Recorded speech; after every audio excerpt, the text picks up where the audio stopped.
आज हम सब मिलकर एक तरह से इतिहास के जासूस बनने वाले हैं और हमारे सुराग वो हैं हजारों साल पुरानी किताबें और खबरें।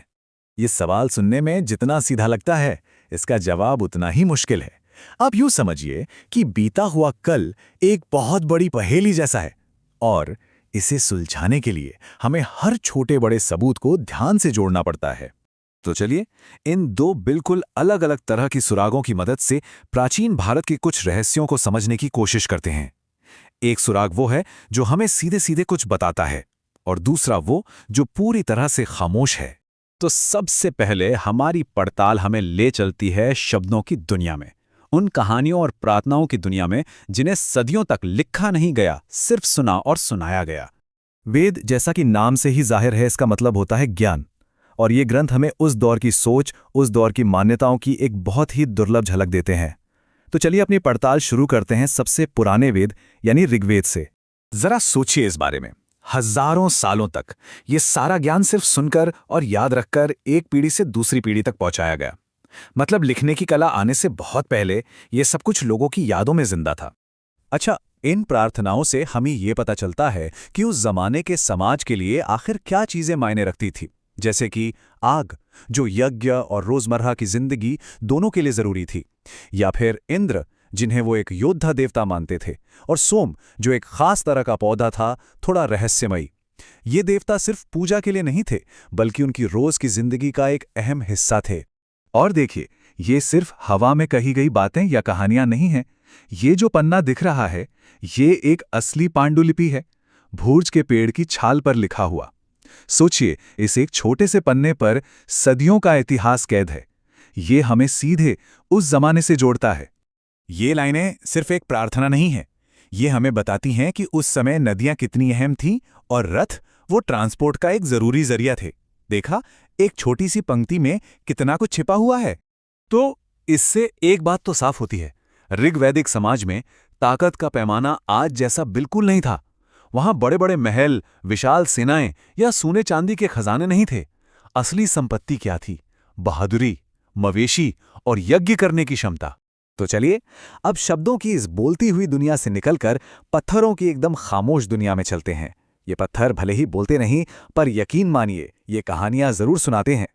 इनको सिर्फ पत्थर का ढेर समझने की गलती मत कीजिएगा। हर एक महापाषाण या कहें कि बड़ा पत्थर अपने आप में एक स्मारक है। इसे किसी की याद में बहुत सोच समझकर बड़े करीने से लगाया गया था, और यही हमें उस जमाने में दफनाने की प्रथाओं के बारे में बताते हैं।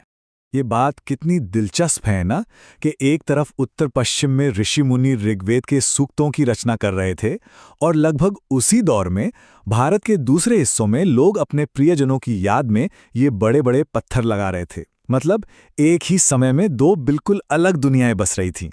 अब देखिए, चाहे वह जमीन के ऊपर बने हुए डॉल्मेन हों या फिर जमीन के नीचे दबे हुए सिस्ट, ये अलग अलग तरह के स्ट्रक्चर हमें बताते हैं कि दफनाने की रस्में कितनी अलग अलग और कितनी जरूरी मानी जाती थी। हर बनावट के पीछे कोई ना कोई खास विश्वास, कोई ना कोई कहानी छिपी हुई है। अच्छा, तो अभी तक हमने किताबों की बात की और पत्थरों की भी, लेकिन सोचिए क्या हो जब ये दोनों ही दुनियाएं हमें एक ही जगह पर मिल जाएं। इसे और बेहतर समझने के लिए चलिए आपको एक बहुत ही खास आर्कियोलॉजिकल साइट पर ले चलते हैं, इनाम गांव। इनाम गांव की खासियत ही यही है, ये हमें एक ही जगह पर जिंदगी और मौत दोनों के सुराग देता है। यहाँ हमें पता चलता है कि लोग जीते कैसे थे और मरने के बाद उनके साथ क्या किया जाता था। और हाँ, ये कोई मामूली सी बस्ती नहीं थी। घोड़ नदी के किनारे बसा ये गांव लगभग 900 सालों तक आबाद रहा। इसका सीधा सा मतलब ये है कि यहाँ कई कई पीढ़ियों ने जन्म लिया, अपनी जिंदगी जी और फिर यहीं दफन हो गईं। तो ये जगह समय के साथ बदलती संस्कृतियों का एक जीता जागता सबूत बन गई।